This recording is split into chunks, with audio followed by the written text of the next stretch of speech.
Só queria deixar aqui uma observaçãozinha, né, Douglas? Como é engraçado o futebol e quando você quer menosprezar o que um clube faz na altitude, né? Para o torcedor do Ceará entender como foi grande a vitória do Ceará contra o The Strongest. A gente venceu o The Strongest de virada na casa dos caras, no mesmo campo, e com muitos dos jogadores que o Ceará enfrentou, o River Plate enfrentou ontem, e o Ceará meteu 2-1 nas oitavas da Sul-Americana.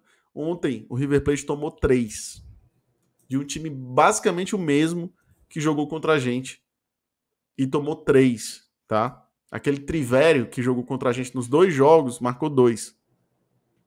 E a gente venceu os caras lá dentro de virada. Entendeu? E depois a gente também encarou o Bolívar na altitude. O Palmeiras tá perdendo pro Bolívar. Olha aí. Pra vocês verem como é difícil jogar com esses times na altitude. A gente foi lá, jogou os 2 jogos, só tomou 1 gol e ainda ganhou. Nós somos invictos na altitude. Olha que surreal é isso, Douglas. Doideira. Só não somos invictos que a gente perdeu pro Jorge Wilster, mano. Aí também, enfim. Aí não dá pra dizer que a gente é invicto na altitude. Mas a gente pegou muitos jogos na altitude, né? Então, a gente tem um histórico aí muito massa, cara. A gente tem que ter orgulho da nossa história também nessa caminhada aí de Sul-Americana. Porque, enfim, a gente tá vivendo uma parada tão surreal ultimamente, num contexto mais amplo, de que, porra, quero estar na Série A, quero estar lá em cima, quero estar brigando, que a gente acaba não olhando para esses fatos que a gente acaba trazendo como históricos pro futebol cearense. A gente foi a primeira equipe a vencer na altitude, a gente venceu uma equipe que só tem, sei lá, 4 derrotas para equipes brasileiras em 30 anos, entendeu? Que foi o The Strongest. A gente não tomou gol do Bolívar, deveria ter ganho o jogo, perdemos um pênalti. Enfim, acho que a gente tem uma história que construímos de uma maneira bem legal, que tem muito a ser construída, e mostra essas equipes perdendo para elas, tanto o Bolívar vencendo o Palmeiras, ainda o jogo rolando, e o River Plate, que foi derrotado pelo Strongest, e o Atlético Paranaense, que ano passado tomou 5 do The Strongest, só mostra que a gente tem uma baita história legal aí no futebol sul-americano, né? A gente vê pouca valorização, né, cara, quando é o Ceará aqui no estado. Eu acho que se fosse o outro time ali, a babação era maior, né? Mas a gente vê realmente assim pouca, né? Como se fosse uma coisa normal. Acho que 3 ou 4 times brasileiros só venceram na altitude. O Ceará foi um deles. Detalhe, como o Klaus falou, foi de virada e foi com gols no segundo tempo, depois de 70 minutos. Do cansaço, né? De toda a dificuldade. E o Ceará tava com um time misto até, assim, ele não era um time totalmente titular, tanto que quem faz o gol era o Eric, que nem era o titular, né? Inclusive, lançamento do Giovani é o gol do empate e o gol da virada é do Zé Roberto, né, no final do jogo. Então, o que o Ceará fez na altitude, aquela Copa Sul-Americana, cara, quando eu lembro, assim, o Ceará tinha tudo para ir mais longe, né? Foi realmente, assim, uma junção de coisas que fez o Ceará não chegar numa final de Sula ano passado. Mas a competição que o Ceará faz é uma competição histórica, vencendo todos os jogos, 100% de aproveitamento. E olha só, já tinha jornal hoje falando, não sei se tu viu, Cláudio, essa manchete, mas achei engraçadíssima, dizendo assim, se o Fortaleza ganhar, for 100% de aproveitamento, como assim, cara? Já estava meio que projetando que eles iam também fazer 100% de aproveitamento, fase de grupo, uma esticada assim de baladeira. Foi até isso o Regil tá falando. A matéria do Povo hoje já fala enquanto o rival vai ganhar. É isso mesmo. Enquanto o rival vai ganhar por passar em primeiro do grupo e com 100% de aproveitamento. É porque a agenda tem que ser positiva, né? A gente já sabe como é que funciona. Quando há uma necessidade de... Peraí, agora eu tenho que valorizar a Sul-Americana, porque o Fortaleza tá lá. Então, peraí. Deixa eu valorizar aqui que tem muitos campeões na Sul-Americana, como se ano passado não tivesse. A gente tinha Independiente, que é o maior campeão argentino da Libertadores, no nosso grupo. Mas não tinha muitos campeões, não. Então, a gente convive com esse tipo de factoide, né? Com essa notícia, não notícia, que quando é o Ceará é uma notícia, quando é outro clube é outra notícia. Sobre o mesmo assunto.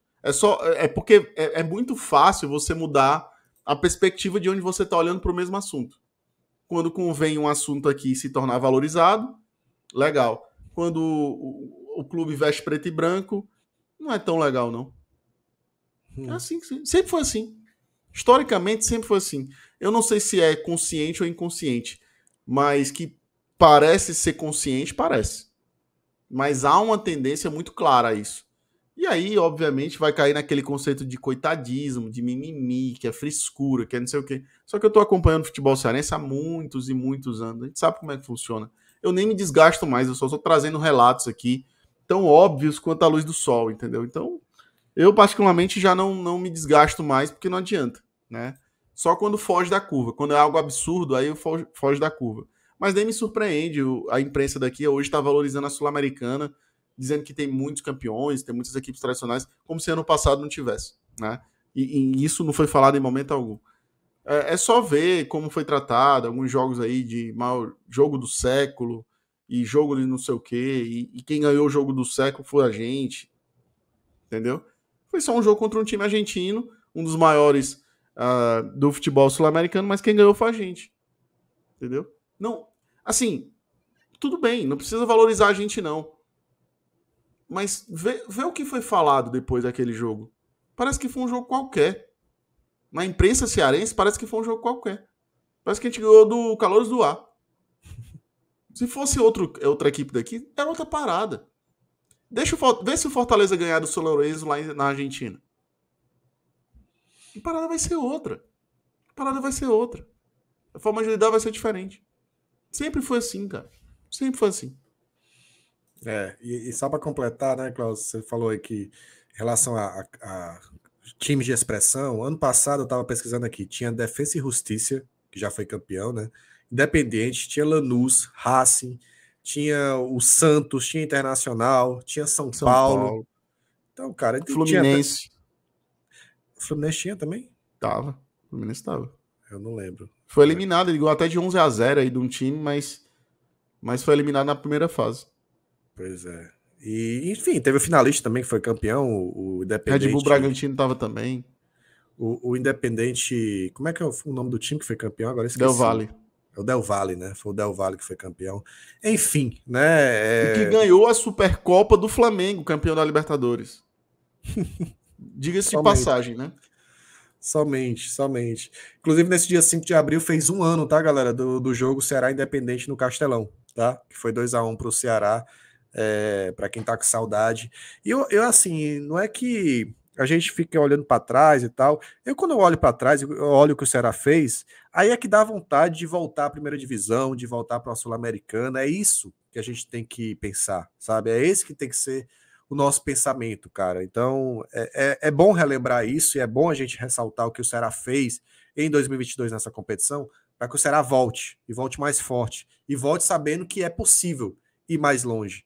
A gente chegou nas quartas de final, podia ter chegado mais longe, né? Realmente teve muita coisa que aconteceu ali, mas o Ceará fez uma baita competição, e a gente realmente, quando olha para essa competição, pensando assim, cara, o Ceará não é para estar na Série B, o Ceará precisa trabalhar muito, o Ceará precisa estar focado, precisa estar sempre melhorando para estar competindo, né, nessas competições que é onde o Ceará deve estar, né, que é o nosso lugar. A gente gostou daquele lugar, então a gente precisa voltar para lá, né? Acho que esse é o pensamento que fica, beleza, gente? Fala, galera, você acabou de ver um corte aqui do BPR. Muito obrigado a você que assistiu até o final. Então a gente pede a você para deixar o like, se inscrever por aqui, compartilhar e vir pro Bora pro Racha. Bora, Mozão! Bora pro Racha!